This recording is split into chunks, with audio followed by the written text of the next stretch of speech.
Hello and a very good evening. सभी का warm welcome है Y T your English tutor पे। शुरू करेंगे आज 12 अक्टूबर की क्लास को द हिंदू के फर्स्ट एडिटोरियल के साथ। स्प्रिंग क्लीनिंग, स्प्रिंग क्लीनिंग इसका टाइटल है। आर्टिकल लिखा गया है जीएसटी में जो कमियां हैं 6 सालों बाद भी, 6-7 साल हो गए जीएसटी लगे हुए, तो इन कमियों को दूर करने के लिए सरकार क्या कर सकती है और क्या कर रही है। जो कर रही है उसको वेलकम करेगा और जो कर सकती है उसके लिए सजेस्ट करेगा। चलिए क्लास को ज़रूर से सब्सक्राइब कर लें अगर आप चैनल पे नए हैं तो। जिस तलाश में आप यहाँ पहुँचे हैं 5 मिनट में आप देखेंगे वो तलाश यहाँ के पूरी होती है। इंग्लिश को बिल्कुल बेसिक से कैसे अप्रोच किया जाए, तो ज़रूर से सब्सक्राइब करें। शाम को 6-6:30 बजे के आसपास ये क्लास आपको रोज़ मिलती है।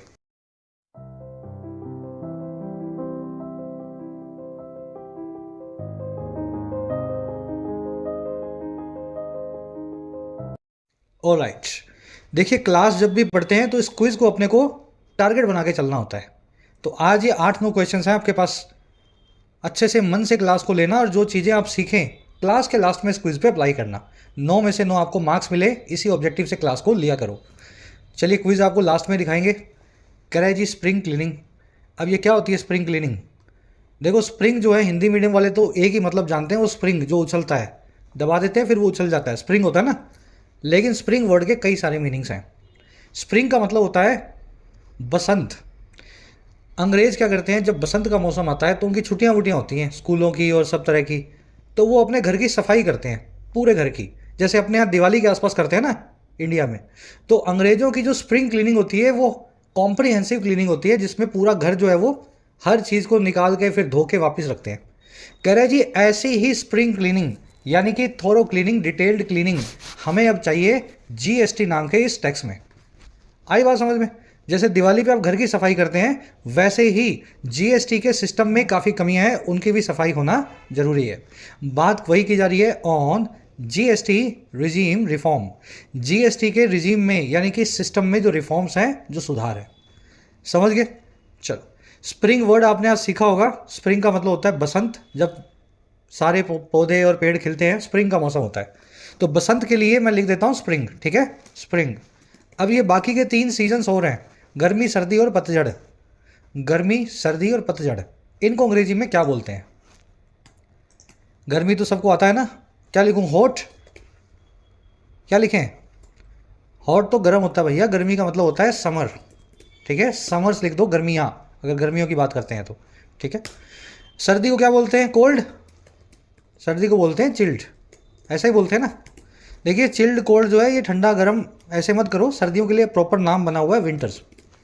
समर मतलब गर्मियाँ, विंटर मतलब सर्दियाँ। विंटर क्लोथिंग भी पहनते हैं आप, स्वेटर्स वगैरह, जैकेट्स। स्प्रिंग हो गई बसंत। और पतझड़ के लिए 2 वर्ड्स हैं, जो वर्ड्स फॉर्मल है वो है ऑटम। स्पेलिंग देख लेना, AUTUMN, लास्ट में M आता है, N आता है।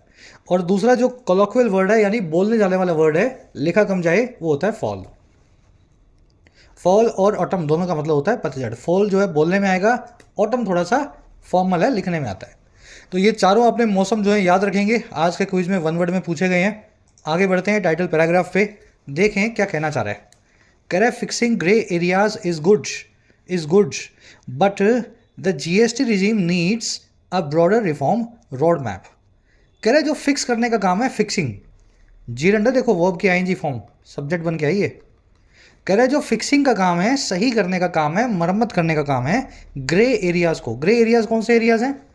जहाँ पे आपको चीज़ें समझ में नहीं आ रही। जीएसटी में जब बड़ी कन्फ्यूजन है, ना वो ब्लैक है ना वाइट है, बीच का सा ग्रे एरिया है। तो कन्फ्यूजन को दूर करना या फिक्स करना ग्रे एरियाज को बड़ी ही अच्छी बात है, गुड है, हम वेलकम करते हैं सरकार का। कह रहे लेकिन लेकिन जो जीएसटी का आपका सिस्टम है ना, रिजीम है, इसको ज़रूरत है एक बड़े लेवल की यानी ब्रॉडर लेवल के रिफॉर्म के रोड मैप की। रोड मैप क्या होता है? सफ़र का रास्ता, किसी काम को करने का पूरा प्लान।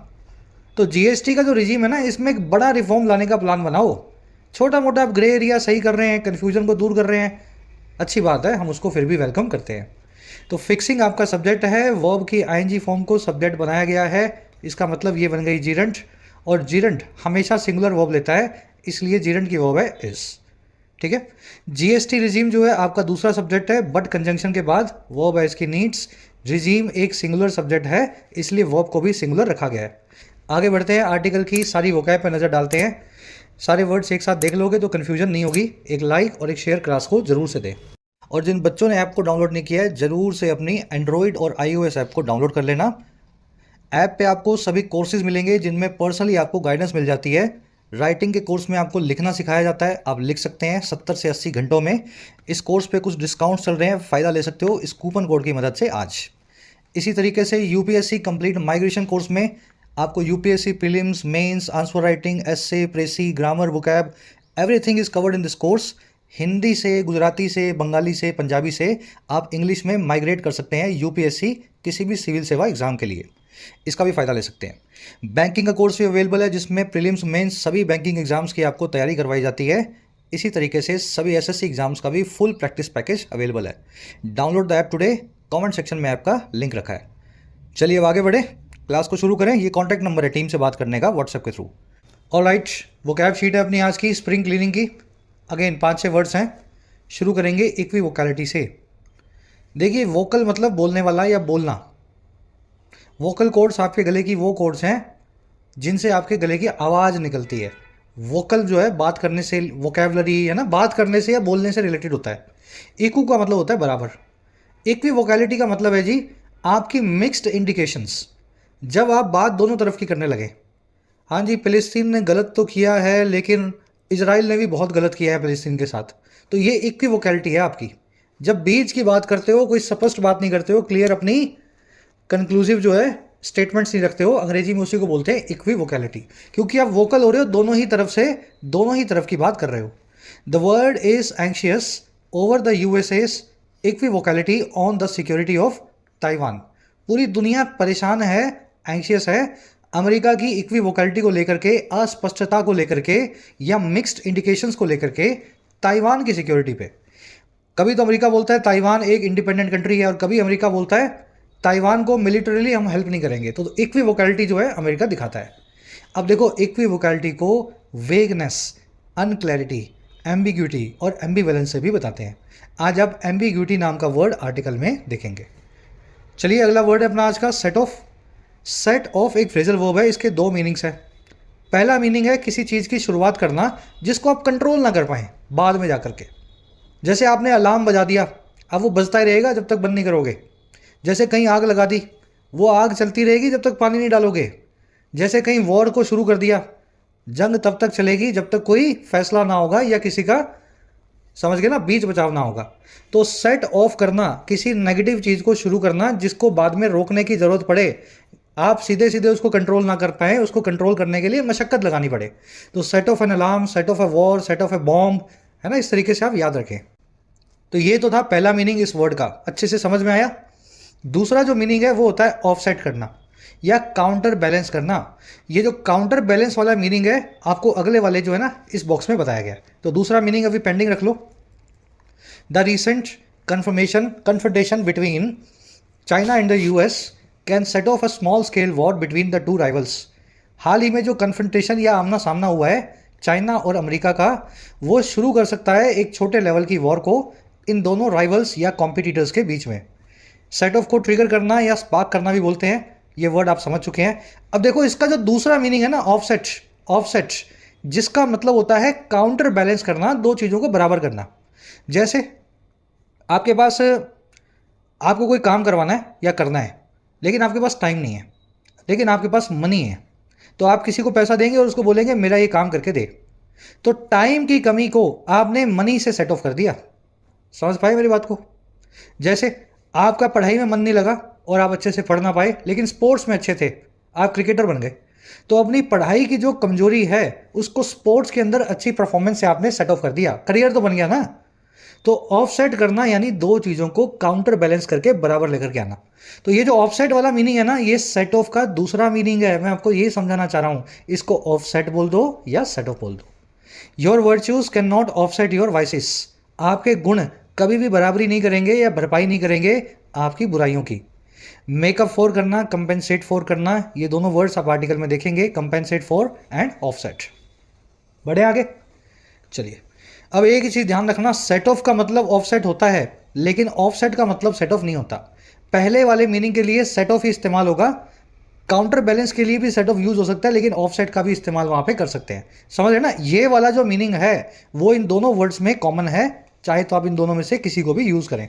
ये बताना इसलिए ज़रूरी है ताकि कन्फ्यूजन ना हो। आगे बढ़ो। अशर इन आज की फ्रेजल वर्ब है।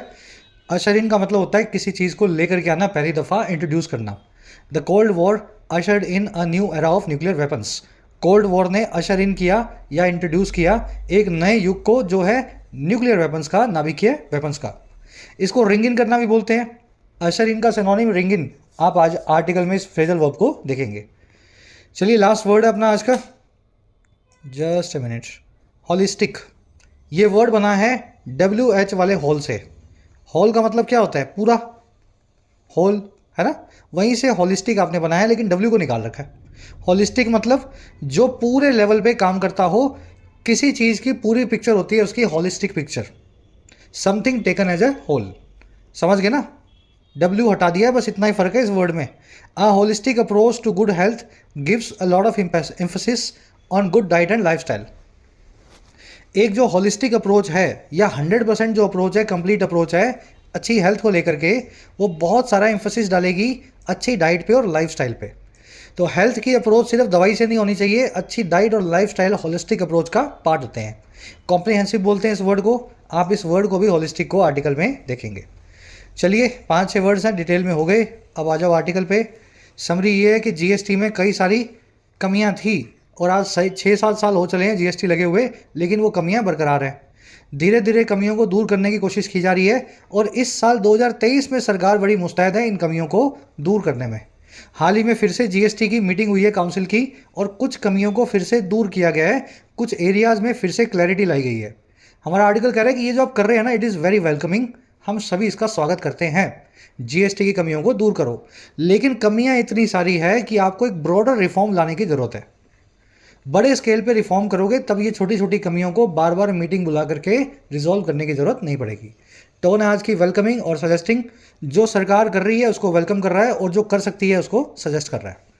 बढ़े आगे। कह रहे जी द गुड्स। अब देखो प्रोसेस वैसे ही करना है जैसे कोई स्टोरी हो। तो स्टोरी का पहला पार्ट ये कहता है the goods and services tax और GST council last Saturday lifted the haze on about a dozen tax treatment ambiguities. कह रहे हैं जो जीएसटी की काउंसिल है, काउंसिल का मतलब क्या है? एक कमिटी है जो जीएसटी के सारे टैक्स के रिलेटेड जो नियम है उनको बनाती है। किस चीज़ पे टैक्स बढ़ाना है, किस पे जीएसटी लगाना है या नहीं लगाना, काउंसिल की मीटिंग होती है और वहीं पे सारे फैसले लिए जाते हैं। कह रहे हैं ये जो काउंसिल है लास्ट सैटरडे को इस काउंसिल की मीटिंग ने लिफ्ट कर दिया, यानी कि हटा दिया। लिफ्ट करना यानी रिमूव कर देना। और किसको रिमूव कर दिया? उस हेज को, उस धुंध को, उस अस्पष्टता या कोहरे को, जो किसको लेकर के था? जो था लगभग 12 के जैसी टैक्स की ट्रीटमेंट वाली अस्पष्टताओं पे, एम्बिग्यूटीज पे या अनक्लैरिटीज पे। आई बात समझ में? तो इस शनिवार को 12 जगह पे क्लैरिटी को लाने की कोशिश की है इस काउंसिल ने। कह रहे some of which have lingered since the indirect tax regimes launch in July 2017। कह रहे ये वही एम्बिगिटीज़ हैं जिनमें से कुछ जो है लिंगर कर रही हैं, परसिस्ट कर रही हैं, कंटिन्यू कर रही हैं या बनी हुई हैं जब से इस इनडायरेक्ट टैक्स के रिजीम को, इनडायरेक्ट टैक्स यानी जीएसटी, जीएसटी इनडायरेक्ट टैक्स है ना, जब से इस जीएसटी के रिजीम को यानी सिस्टम को लॉन्च किया गया था जुलाई 2017 में। अब ये कौन कौन सी हैं भाई? 6-6 साल से जो चल रही थी और अब दूर हुई हैं कमियां। ये कमियां हैं such as the tax on corporate and personal guarantees for bank loans. जो टैक्स लगाया जाता है कॉर्पोरेट गारंटी पे या पर्सनल गारंटी पे बैंक लोन्स के लिए, तो इस एरिया में अभी तक पता नहीं था टैक्स लगेगा या नहीं लगेगा। अब जाकर के थोड़ी क्लैरिटी हमें मिली है। काउंसिल जो है, काउंसिल इसकी वर्ब है लिफ्टेड।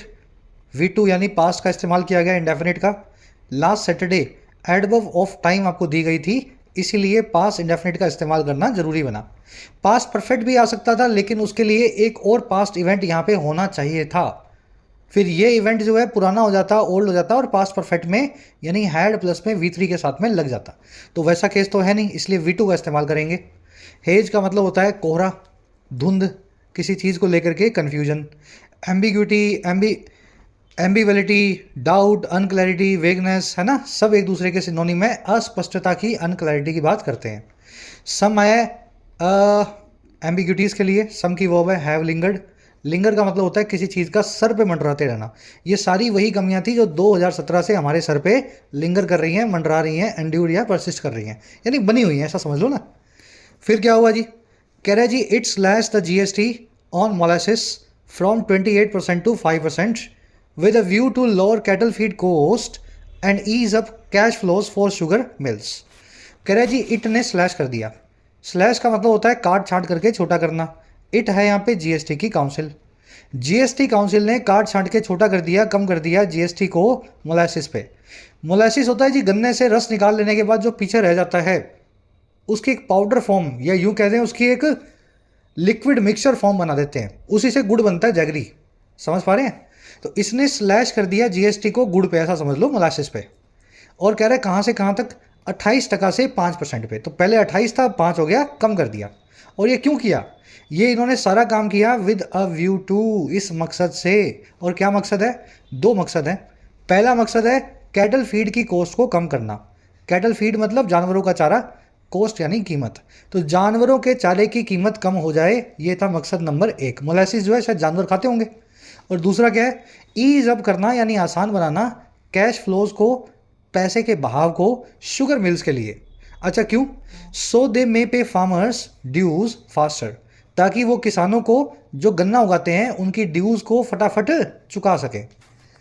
तो ये काम इन्होंने किया। मोलासिस की कीमत जो है टैक्स की कम करके किसानों का चारा सस्ता कर दिया और शुगर मिल वालों के लिए मौज कर दी, ताकि उनके पास पैसा बचे और वो किसानों का पैसा फटाफट उनको गन्ना उगाने वाले या चुकंदर जो है बीट रूट उगाने वाले किसानों को वापस कर सकें। भाई गन्ने चुकंदर से ही बनती है ना शुगर। इट की वर्ब है स्लैश्ड, इट आया जीएसटी काउंसिल के लिए। दे की वर्ब है मे पे, दे आया शुगर मिल्स के लिए। सेंटेंस में एक एरर है बड़ी और भयंकर, एक नहीं बल्कि 2 ढूंढो। जिन बच्चों को मिल जाएगी कमेंट सेक्शन में डालना, वहीं पे सबको पता लगेगा, है ना। मैं भी देखता हूँ आपके कमेंट, सही होता है गलत होता है तो कोशिश करता हूँ रिप्लाई भी करूँ। फिर ये एरर आपको थोड़ा सा फ्लो बनाते हैं, इस पर फिर से लौट के आएंगे। कह रहा rate tweaks and spring cleaning clarifications apart, one of the significant outcomes was the decision not to exercise the council's power to tax extra neural alcohol या ENA। कह रहा है जी रेट ट्वीक्स और स्प्रिंग क्लिनिक्स की जो clearing की जो clarifications है। रेट ट्वीक मतलब रेट में बदलाव, 28 से 5 कर दिया, 5 से 28 कर दिया, ऊपर नीचे।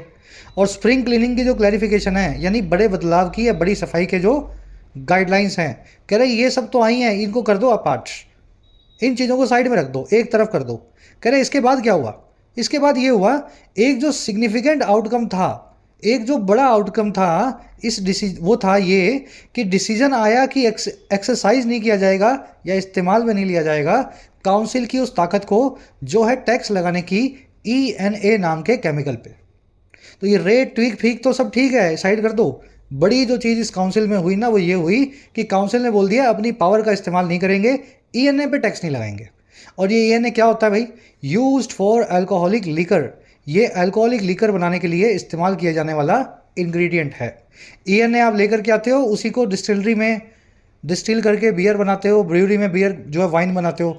तो ENA पे अब टैक्स सरकार नहीं लगाएगी। 1 की वर्ब है वॉज। चलिए सेंटेंस में एक सिंपल सा कॉन्सेप्ट है, फटाफट उसको भी देख लो।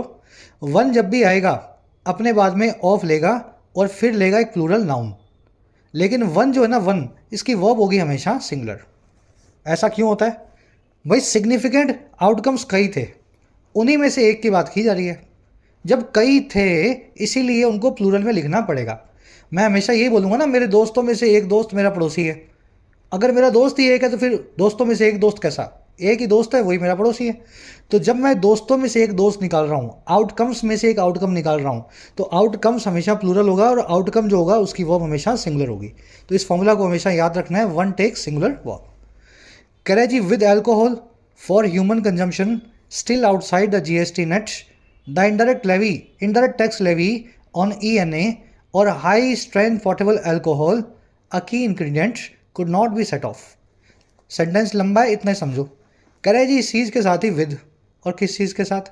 अल्कोहल के होने के साथ ही ह्यूमन कंजम्पशन के लिए अभी भी आउटसाइड, अभी भी बाहर GST के जाल से या GST के नेट से। तो शराब जो पीने वाली है ना उस पर आज भी GST नहीं लगता, स्टेट की जो है ड्यूटियाँ लगती हैं। वैट लग जाएगा और इस तरह की चीज़ें। शराब जो है केमिकल्स में भी यूज़ होती है, दवाइयों में यूज़ होती है ना, अल्कोहल, वहाँ पे बिल्कुल इस पर जीएसटी लग के ही आती है। तो कह रहा है आज भी पीने वाली जो शराब है उसके जीएसटी के बाहर होने के साथ ही हुआ क्या, कह रहा है ये जो इनडायरेक्ट टैक्स लगता है, टैक्स की जो लेवी है ईएनए पे, भाई शराब की बोतल पे तो नहीं लगा रहे हो लेकिन ईएनए पे तो लगा सकते हो। कह रहे हैं इस पे जो इनडायरेक्ट टैक्स लगाते हो आप जीएसटी ईएनए पे, या फिर ये ईएनए वही है जो हाई स्ट्रेंथ वाला पोर्टेबल अल्कोहल है, ऐसा अल्कोहल है जो हाई स्ट्रेंथ का और पिया जा सकता है, 100% अल्कोहल है ऐसा समझ लो, जो एक की इंग्रेडिएंट भी है बहुत इंपॉर्टेंट, समझ गए ना, हिस्सा भी है, इंग्रेडिएंट मतलब जिससे शराब बने, है ना, छोटा सा हिस्सा है।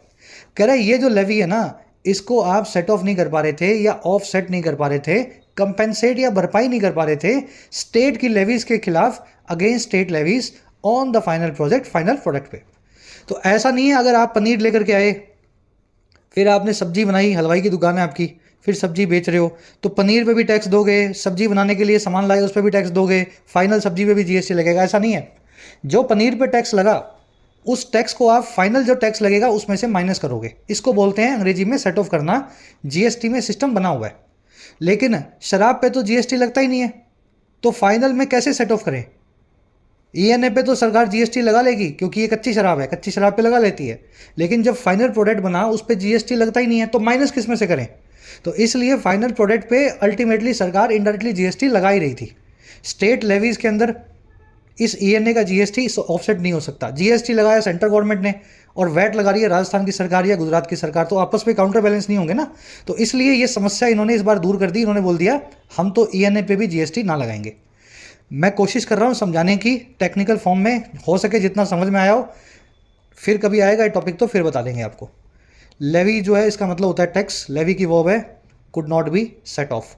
सेट ऑफ या ऑफ सेट यानी किसी चीज़ को बैलेंस या काउंटरैक्ट करना। सेट ऑफ का वो मीनिंग भी है पहला वाला जिसकी बात हम यहाँ पे हाल फिलहाल नहीं कर रहे हैं ना, वो पहला वाला मीनिंग क्या है, किसी ऐसी चीज़ की शुरुआत करना जिसको आप कंट्रोल ना कर पाए। चलिए और आगे बढ़ते हैं। कह रहा industry had been seeking for clarity on this vexed issue for years with courts taking varying positions. कह रहे शराब बनाने वाली जो इंडस्ट्री है वो क्लैरिटी को यानी कि स्पष्टता को मांग रही थी, सीक फॉर कर रही थी इस वेक्स्ड इशू पे या चिढ़ाए जाने वाले इशू पे कई सालों से। और कह रहा है ये सारा काम हो रहा था कोर्ट्स के लेने के साथ ही अलग अलग यानी वेरिंग पोजीशन को। कोई कोर्ट बोलती थी शराब इंडस्ट्री की बात सही है और कोई बोलती थी अल्कोहल इंडस्ट्री की बात गलत है। चलिए इंडस्ट्री की वर्ब है हैड बीन सीकिंग। सीक के बाद में फॉर का इस्तेमाल कभी भी नहीं होता। ये ग्रामर कॉन्सेप्ट आपको अच्छे से करवाया हुआ है, जिन बच्चों ने नहीं किया है फटाफट इसको भी देख लो। ये वो सारी वर्ब्स हैं, जस्ट अ मिनट, ये वो सारी वर्ब्स हैं जहां पे लेफ्ट वाली वर्ब जो है राइट वाली के बराबर है। सीक और लुक फॉर बराबर है, लेकिन सीक के बाद में फॉर नहीं आता, लुक के बाद में फॉर आता है। उसी तरीके से आंसर के बाद में टू नहीं आता लेकिन रिप्लाई के बाद में टू आएगा, है ना। मैरी के बाद में टू विद नहीं आता लेकिन अलाइन के बाद में विद आएगा। मैरी और अलाइन विद एक ही बात है, आंसर और रिप्लाई टू एक ही बात है, कंप्राइज और कंसिस्ट ऑफ एक ही बात है। तो इन वर्ब्स की लिस्ट को देख लेना, इसी में अगर आप ध्यान दोगे तो सीक के बाद में फोर जो लगा है वो नहीं लगना चाहिए था। टेक्निकली इस फोर पे आपको समझ गए ना, अगर एसएससी का एग्जाम था तो फिर ये एग्जामिनर ने आपको एरर डाल के दी है। वर्ब्स की लिस्ट आपके सामने है, 8-6 वर्ब्स हैं, इनको ध्यान में कर लो। कितनी है, 5 और 4 9, है ना। 9 वर्ब्स अपनी जो है हमेशा इन 9 जोड़ों को आपको ध्यान में रखना है। चलिए नेक्स्ट पैराग्राफ पे आएंगे। ऊपर जो आपसे एरर पूछी थी फटाफट इसको भी देख लेते हैं। एरर ये थी कि विद अ व्यू टू एक ऐसा फ्रेज अंग्रेजी में जिसके बाद में टू एक प्रेपोजिशन होता है और वो लेता है अपने बाद में नाउन या जिरंड को। ये वो सारे फ्रेजेस जिसमें टू प्रेपोजिशन होता है, विद अ व्यू टू भी इसमें आपको मिल जाएगा। कहाँ है विद अ व्यू टू, यही पहले में लिखा है देखो, with a view to, looking forward to, given to, lead to, opposed to, है ना, barrier to, cold to, hostile to. याद करनी पड़ेंगी, रीडिंग में बार बार देखोगे दिमाग में बैठेंगी। मेरे ख्याल से 30 या 40 ये फ्रेज हैं, मुझे तो याद है, मैं आपको पढ़ाता हूँ, पढ़ते पढ़ते आपको भी याद हो जाने चाहिए। तो अगर इस हिसाब से चलें तो 2 एरर्स ये बनती हैं कि विद अ व्यू टू के बाद में वर्ब को लोअर ना लिख करके आप लिखेंगे लोअरिंग, और ईज अप ना लिख करके लिखेंगे ईजिंग अप, ठीक है ना। इस टू की वजह से आप प्रेपोजिशन को वर्ब की आईएनजी फॉर्म देंगे, ना कि वर्ब की बेस फॉर्म। चलिए कॉन्सेप्ट ये सारे आपको ऑलरेडी बहुत बार करवाए गए हैं, इसलिए डिटेल में नहीं बता रहा हूँ। किसी किसी क्लास में डिटेल में फिर से कर लेंगे जो बच्चे नए हैं, है ना। बाकी कॉन्सेप्ट आपके सामने है, ये फ्रेज आपको याद रखने हैं। इनमें टू के बाद में या तो नाउन या फिर वर्ब लगे तो वर्ब की आईएनजी फॉर्म में। चलो आओ नेक्स्ट पैराग्राफ पे। आगे कह रहा है जी, it is heartening that the council that met twice या just twice in 2022 has met 4 times this year. कह रहा है ये बड़ी दिल गार्डन गार्डन करने वाली बात है। हार्टनिंग का मतलब क्या होता है? हार्ट को जो खुश कर दे, दिल को जो गार्डन गार्डन कर दे, है ना। तो कह रहे जी दिल को बड़ी खुश करने वाली बात है, हार्टनिंग बात है, हौसला अफजाई की बात है कि जो काउंसिल है जीएसटी की, जो मिली थी सिर्फ 2 बार, 2 दफ़ा 2022 में पूरे, वो मिल चुकी है 4 बार इस साल अभी तक, और 3 बार महज पिछले 4 महीनों में। तो अब ये जो है ना बार बार मिल रही है, बड़ी अच्छी बात है। कह रहा है even if a few agenda items pertain to fixing anomalies in recent decisions. कह रहा है यहाँ तक कि अगर कुछ एक एजेंडा आइटम जो है मिलने की, मीटिंग की, बात करने की, वो परटेन टू करती थी, वो जुड़ी हुई थी फिक्स करने को, अनोमलीज को, यानी कि अपवादों को या कमियों को रीसेंट डिसीजंस में। तो 4 बार इस साल जरूर मिली है, लेकिन हो सकता है 4 में से 2 बार इसलिए मिली क्योंकि इस साल जो 2 डिसीजन लिए थे वो 2 डिसीजन में कुछ अनोमली निकली या कुछ कमी निकली। पहले डिसीजन लिया, फिर डिसीजन को सही करने के लिए फिर बैठक बुलाई। तो कह रहा अगर इस चीज़ को आप मान भी लेना तो भी हम बड़े खुश हैं कि आप 4 बार मिल तो रहे हो, है ना। It is a heartening fact. It की वर्ब है इज, काउंसिल की वर्ब है हैज़ मेट, दिस ईयर दिया गया है as a point of time जो अभी जारी है। दिस ईयर अभी खत्म नहीं हुआ तो इसलिए हैज़ मेट का इस्तेमाल किया गया है, ना कि मेट का इस्तेमाल। समझ पा रहे हैं? प्रेजेंट परफेक्ट लगाया गया ना कि पास्ट इंडेफिनिट। दैट काउंसिल के लिए है, वर्ब है मेट, 2022 के लिए यूज़ हुआ है, वर्ब की second form past indefinite. Agenda items की वर्ब है परटेन्ट, परटेन करना यानी रिलेट करना, किसी चीज़ से संबंधित होना। परटेन टू में भी टू एक प्रेपोजिशन है, इसलिए वर्ब की आईएनजी फॉर्म लेती है अपने बाद। अगर आप इस लिस्ट को ध्यान से देखेंगे तो शायद इसमें परटेन टू भी आपको मिल जाएगा। लेट मी सी,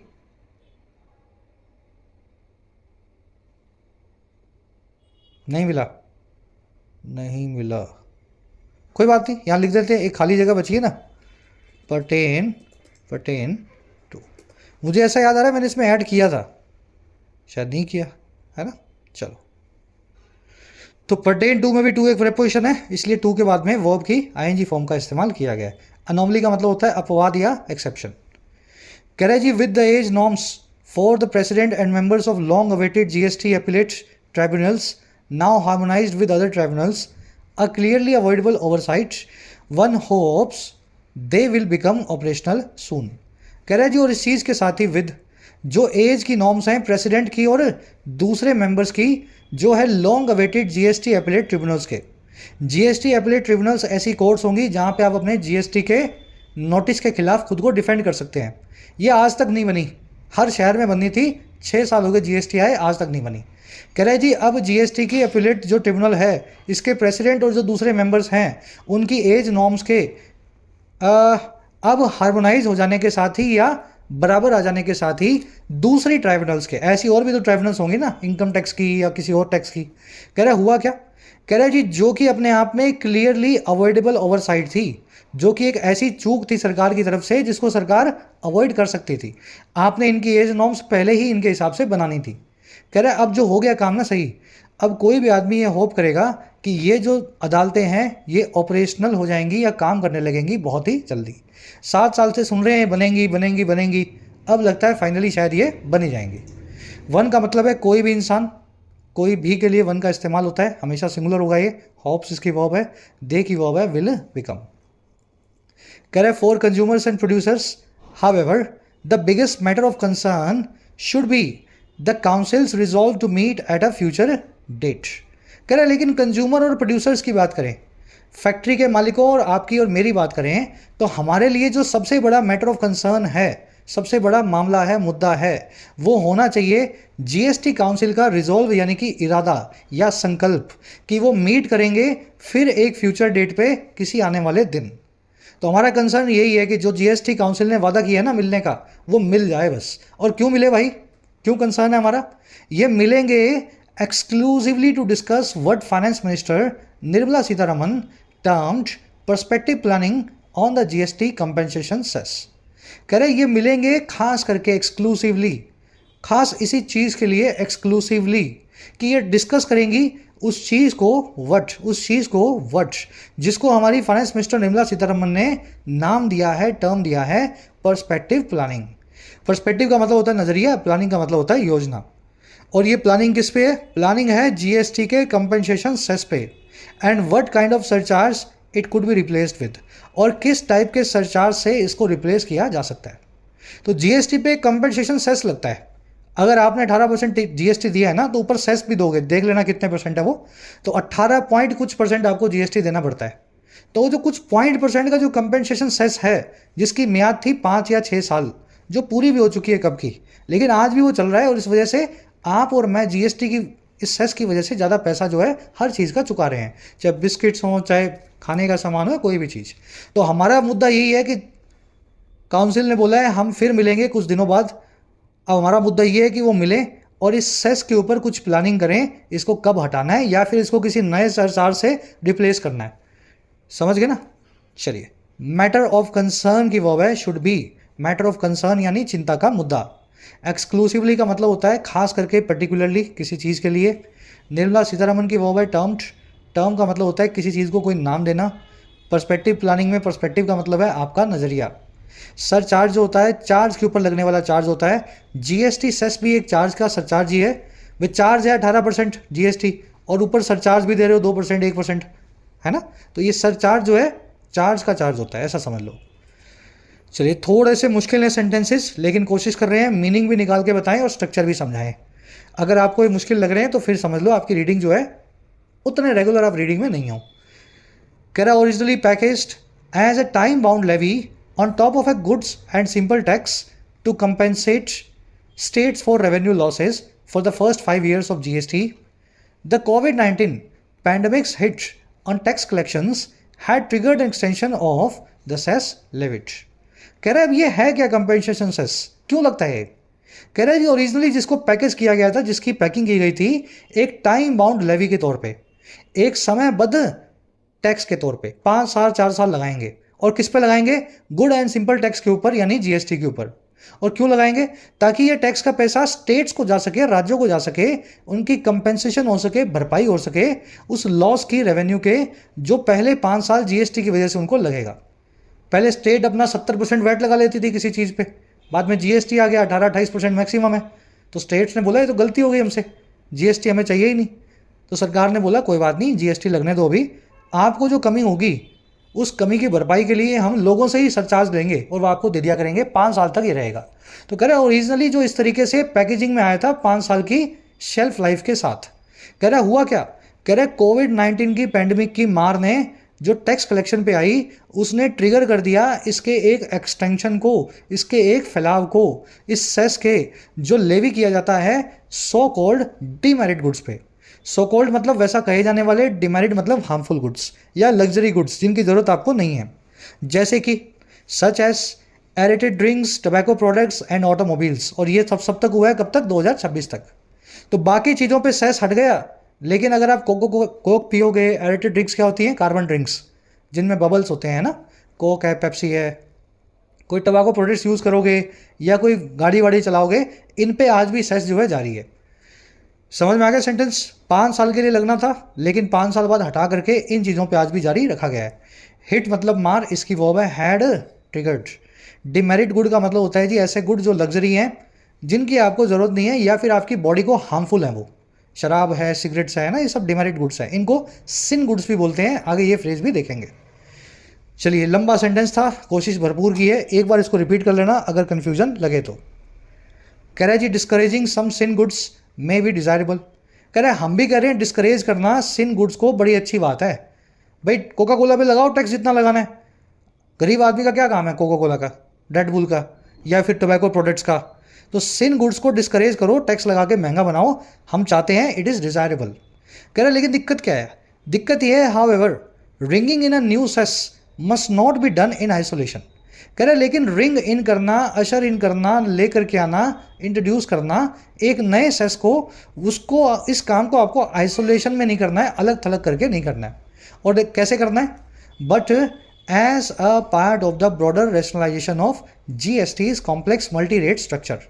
ये काम आपको करना है एक हिस्से के तौर पे बड़े लेवल पे रेशनलाइजेशन का, या चीज़ों में स्ट्रीमलाइनिंग का, रीस्ट्रक्चरिंग का, जीएसटी की इस कॉम्प्लेक्स यानी पेचीदा अलग अलग रेट वाली स्ट्रक्चर्स में। तो पहले पूरी स्ट्रक्चर देखो, कमियां देखो, उसके बाद आपको अगर सिगरेट्स पे और टैक्स लगाना है, नया टैक्स लगाना है तो ले आओ। लेकिन ऐसे मत सोचो सिगरेट पे टैक्स लगा देते हैं, आइसोलेशन में इस इवेंट को मत सोचो। पहले देखो ज़रूरत क्या है, कहाँ से टैक्स हटाया जा सकता है, फिर कुछ नुकसान हो रहा हो तो इन सिन गुड्स पे टैक्स लगा लेना, शराब महंगी कर देना। और समझ पा रहे सेंटेंस को? रिंगिंग इन जो है इसका मतलब होता है अशर इन करना किसी चीज़ को। रिंगिंग इन सब्जेक्ट है, इसकी वर्ब है must not be done. Rationalization यानी किसी चीज़ की रीस्ट्रक्चरिंग, फिर से ढांचे को बनाना नए सिरे से, है ना, रेशनलाइज करना।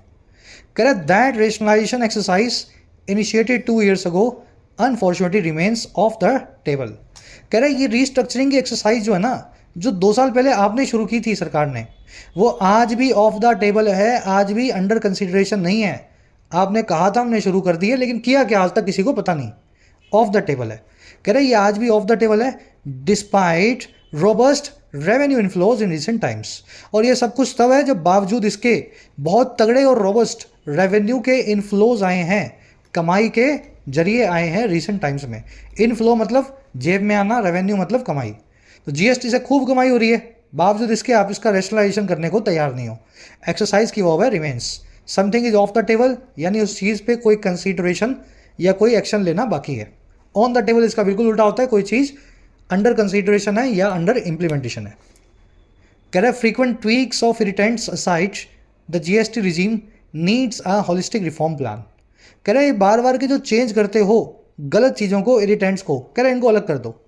इरिटेंट्स मतलब जो आपको इरिटेट करें, जो अनॉय करें, कोई ऐसी कमी हो जिसकी वजह से कन्फ्यूजन आ रही हो। कह रहा है इनमें जो आप बदलाव लेकर के आते हो इनको अलग कर दो। हम कहते हैं जरूरी है लाना, लय भी आप। कह रहा है फिर भी जीएसटी के सिस्टम को ज़रूरत है एक पूरे बड़े लेवल पे रिफॉर्म के रोड मैप की या प्लान की। कह रहा है जिसमें एक रोड मैप इस चीज़ का भी हो, including a road map to bring in excluded items such as electricity, petroleum and alcohol. कह रहे ये वही रोड मैप होगा जिसमें ये रोड मैप भी होगा कि आप कैसे ब्रिंग इन करेंगे, कैसे लेकर के आएंगे हाल में इंक्लूड ना होने वाली आइटम्स को जीएसटी में, जैसे कि बिजली, पेट्रोल और शराब। तो अभी तो इन पे जीएसटी नहीं लग रहा, आपको बताया था ऊपर शराब पे जीएसटी नहीं लगता। तो कह रहे कैसे इन पे जीएसटी लगाना शुरू करोगे, इस चीज़ का भी रोड मैप जो है आपकी रेशनलाइजेशन प्रोसेस का पार्ट होना चाहिए। चलिए, रिजीम की वर्ब है नीड्स, हॉलिस्टिक आप समझते हैं, कॉम्प्रिहेंसिव या कंप्लीट लेवल पे। रैप अप करेंगे सेशन को यहीं पे। आर्टिकल इकोनॉमिक था तो थोड़ा पढ़ने में मुश्किल लगता है कुछ बच्चों को, लेकिन रेगुलर क्लासेस लोगे तो ये आर्टिकल्स बड़े आसान होते हैं। अपने क्विज पे आ जाओ।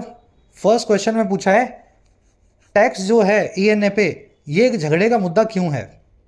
ये जीएसटी की कमाई को ख़त्म कर देता है। इस टैक्स को आप स्टेट की लेविस से ऑफसेट नहीं कर सकते हो या काउंटर बैलेंस नहीं कर सकते हो। जीएसटी काउंसिल ने इस मुद्दे पे कभी भी रिसेंट मीटिंग्स में बात नहीं की है, या ये एक की इंग्रेडिएंट है अल्कोहल की प्रोडक्शन का। चारों में से कौन सा ऐसा रीज़न है जिसकी वजह से ईएमए पे जो टैक्स लगता है उस पर काफ़ी झगड़े हर जगह आपको देखने को मिलते हैं? हिंदी बता दी है, बहुत ईजी क्वेश्चन है, कोशिश करना। ईएन ने आपको समझा भी दिया है क्या होता है। सही आंसर मैंने फर्स्ट कमेंट में डाल दिया है, वहाँ से मैच कर लेना। सेकंड पे आओ, इनमें से सबसे बड़ी स्टेटमेंट कौन सी है जो पूरे मेन आर्गुमेंट को इस आर्टिकल के इंक्लूड करती है? अगर एक लाइन में इस आर्टिकल को लिखने का मकसद बताया जाए तो वो कौन सी लाइन होगी? चारों बातें सच हैं, लेकिन 4 में से 3 बातें ऐसी हैं जिनका कोई इधर उधर की बातें हैं, है ना, मेन मुद्दा नहीं है वो। तो मेन मुद्दा आपको बताना है। आसान क्वेश्चन है, फर्स्ट कमेंट में आंसर मैंने डाल दिया है, मेन मुद्दे को वहाँ से मैच कर लो। यहीं पे ट्राई दो, इसको पॉज कर लो वीडियो को और फिर वहाँ से मैच कर लेना। तीसरे चौथे में वो कैब मिलेगी, वो वाला पीरियड जब पत्ते गिरते हैं क्या बोलते हैं उसको, तो 2 वर्ड्स आपको करवाए थे पतझड़ के लिए।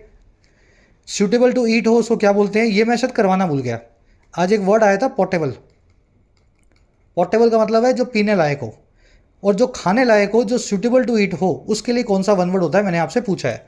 तो आज नहीं करवाया, लेकिन बहुत बार करवा चुके हैं। आना चाहिए आपको, नहीं आता है तो कमेंट्स में मैंने आंसर डाला है, वहाँ से मैच कर लेना, देख लेना। रिंग इन फ्रेजल वर्ब का मीनिंग आपसे पूछा है। 6 में मिलेंगे आपको 4 ऑप्शंस। चारों ऑप्शंस में एक एक फ्रेजल वर्ब दी गई है, और देखना आपको ये है कि दोनों ब्लैंक्स में जो भी आंसर बनेगा वो सूट करना चाहिए। अगर ऑफसेट यूज़ कर रहे हो तो फिर वो यहाँ भी सही हो और यहाँ भी सही हो, तो उस वर्ड को आपको चुनना है, ठीक है। एक वर्ड दोनों ब्लैंक्स को सेटिस्फाई करे। चलिए, 7वें 8वें 9वें में 3 एरर्स हैं।